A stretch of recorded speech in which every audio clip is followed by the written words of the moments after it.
Hello and welcome to Cannabis Marketing 101, a show where we take your questions about cannabis marketing and marijuana PR and break them down with the experts. I'm John Swoboda of Grasslands, and as always, feel free to send in your questions about cannabis marketing or PR to me directly at johnjohn@mygrasslands.com. Of course, as always, I'm here with my friend and colleague, Ricardo Baca, aka AdCan's Marketer of the Year, as well as the CEO of Grasslands, a journalism-minded agency. Ricardo, what's up? What is up, John? Good to be here with you for another episode. It's great to be with you here virtually as we are gathering and answering questions from our friends and colleagues across the country here in the cannabis industry. There's a lot of questions about PR, about marketing, and how it pertains to the cannabis industry. We're here to hopefully spread some knowledge. So why don't we jump into our today's question? Let's do it. This one's real general, man, and it's from Justin in California. He asks, why does my cannabis brand need public relations? Oddly, I was asked this exact question by a prospect last week.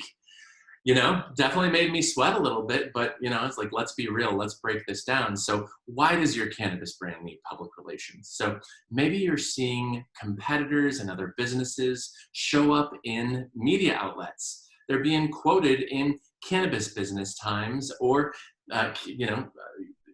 MJBiz. Maybe they're being quoted in the Wall Street Journal or the Los Angeles Times. And what does that mean for your competitors' brands, for these other brands? It means that they are out there developing their brands and elevating these brands in front of the audiences that matter most, whether that's the B2B potential partners, potential licensees in other states, or whether that's your customers and the end consumer, which is all important. And of course, those are two separate audiences. So this is why you need PR. If you're not investing in PR, if you're not in front of these audiences, in these outlets, and your competitors are, what is happening to your brand positioning? Are you number 2 in the market? Are you number 4 in the category? Are you investing in your brand positioning right now? Because if you're not, you're probably not moving up in that brand positioning, those sales rankings on BDSA or Headset. And this is why you need PR, because it's also about earned media. And we've talked about it before on the program. There is owned media, there's paid media, and this is earned media. Earned media is the most trusted form of media there is. We know this from Pew, from Gallup, from legitimate social science research. And so that is very valuable. When you have a media that's the most trusted form of media, and you are regularly present in that media, that trust rubs off on your brand. And, I've always said it, the most important thing that you and your business own is your brand.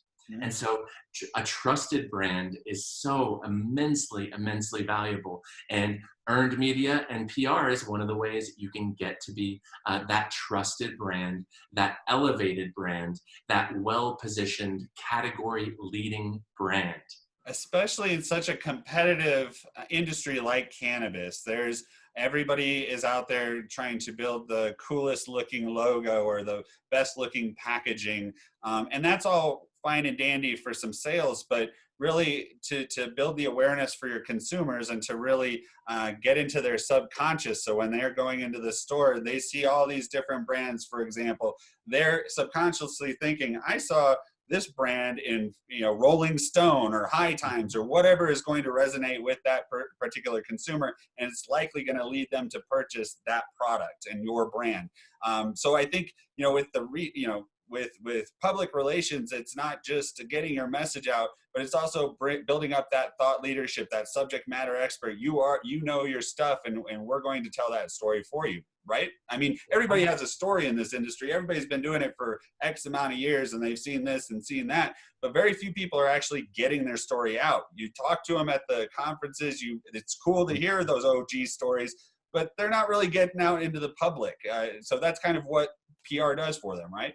Yeah, it's twofold. And John, you really identified an important aspect of what PR is, because PR is telling stories to the audience that matters most. And of course, that story has to be strategic, because You should not waste a single minute doing anything marketing-wise that isn't strategic. And so if you're strategically telling a story, that's messaging. And then you have that messaging and you're putting it out in front of our audiences that are most important. And really that's where your PR partner comes in. So if you're working with an agency now, you got to ask yourself, how often are they talking to you about messaging? Is the messaging on point? Has your messaging changed during COVID? Because it certainly should have. Has your messaging changed during the public market situation that's been happening these last 6 months? And during EVALI, the so-called vape crisis, inevitably, even though the legal cannabis industry was not responsible for that situation, we needed to change our messaging so that we could most effectively communicate with our customers and consumers and continue to engender that goodwill, that trust. So it's just mammothly important, this storytelling aspect, and then making sure that these strategic stories are in front of the audiences that matter most. It makes total sense to me. I think everybody in the cannabis industry should take a good long look at incorporating PR into their marketing strategies. I think especially building the goodwill, the thought leadership, I think it's so invaluable. So thank you so much for all of your insight today, Ricardo. Appreciate it. As always, everyone, if you want to learn more about this subject or any other subject having to do with PR and marketing in the cannabis industry, please visit our website at mygrasslands.com. As well, follow us on LinkedIn at Grasslands Agency. I'm John Swoboda. Please send me your questions. You can send all of your cannabis marketing and PR questions directly to me. It's John, John, at mygrasslands.com. Thank you again so much, Ricardo. Have a great afternoon. You as well, man. All right, we'll see you all tomorrow on another episode of Cannabis Marketing 101.